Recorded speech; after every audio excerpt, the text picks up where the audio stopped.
Ito hong Joint Anti-Fake News Action Committee ng Pambansang Pulisya, abay inilunsad ngayong araw. Alamin natin ang buong detalye, tinutukan niya ni Bombo Bea Pinisa. Formal nang inilunsad ngayong araw ang Joint Anti-Fake News Action Committee ng Philippine National Police na siyang dinaluhan ng mga vital officials mula sa iba't ibang ahensya gaya ng Philippine Coast Guard, Department of Interior and Local Government at maging ang Presidential Communications Office upang makiisa sa layunin sa pagbuo ng naturang komite. Layon kasi ng komite na ito na labanan ng pagkalat ng maling mga impormasyon at pagkalat ng disinformasyon na siyang nakakaapekto sa operasyon at investigasyon hindi lamang ng Philippine National Police ngunit maging ng ilan pang mga ahensya sa ilalim ng gobyerno ng bansa. Sa mga naging pahayag ni Philippine Coast Guard spokesperson for the West Philippine Sea, Commodore J. Tariela, binigyang diin niya na ang mabilis na solusyon para malabanan ng mga maling impormasyon ay ang patuloy na paglalabas at pagpapalaganap ng mga tunay na sitwasyon at istorya sa likod ng mga issue na bumabalot sa kanilang pagtindig sa patuloy na nagaganap ng mga territorial dispute sa mga katubigan sa West Philippine Sea.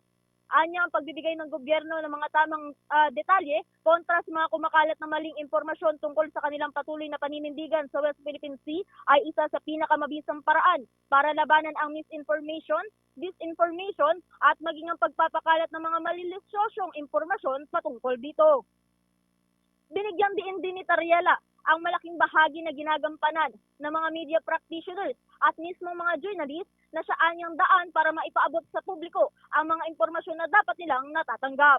Kaugnay niyan, pakinggan natin ang mga bahagi ng pahayag ni PCG spokesperson for the West Philippine Sea, Commodore J. Tariela.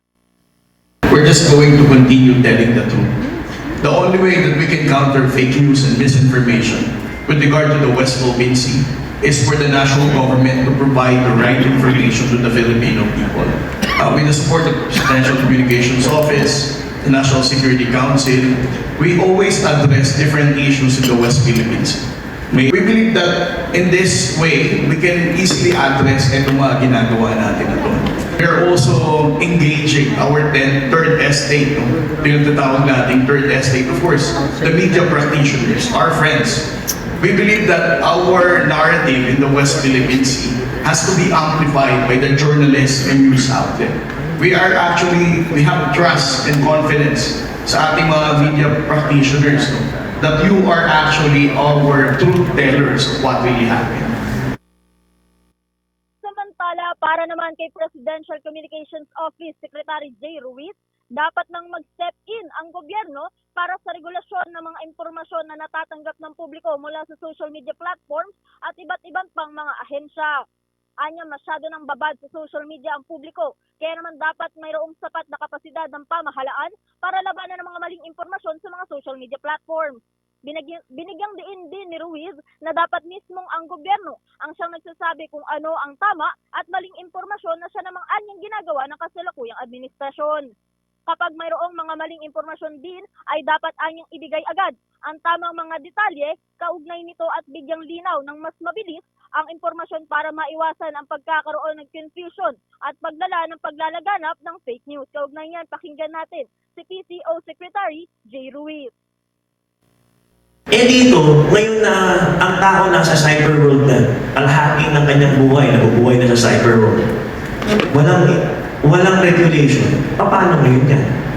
So dapat doon din mismo sa internet, kung wala silang self-regulation, kinakailangan natin mismo ang gobyerno mag-step in para sabihin, ito tama, ito mali. Nakakasira na kayo sa lipunan natin.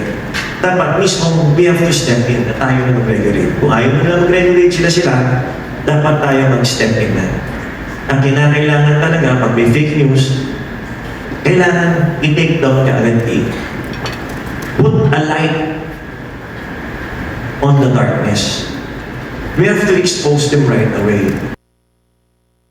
Samantala, pumirma na rin ang mga ahensya sa kasunduan na formal ng pinasinayanan ang Joint Committee para malabanan ang mga maling impormasyon na kumakalat sa panahon ngayon. Ang Joint Committee rin ay isa lamang sa mga inisyatibo ng Philippine National Police para malabanan rin ang mga maling impormasyon tungkol sa kanilang mga programa at maging sa mga krimen na kanilang nireresolba. Yan muna ang update mula dito sa Quezon City. Bombo Bea Pinizo nag-uulat para sa #1 and most trusted radio network in the country, Bombo Radio Philippines. Basta Radio, Bombo!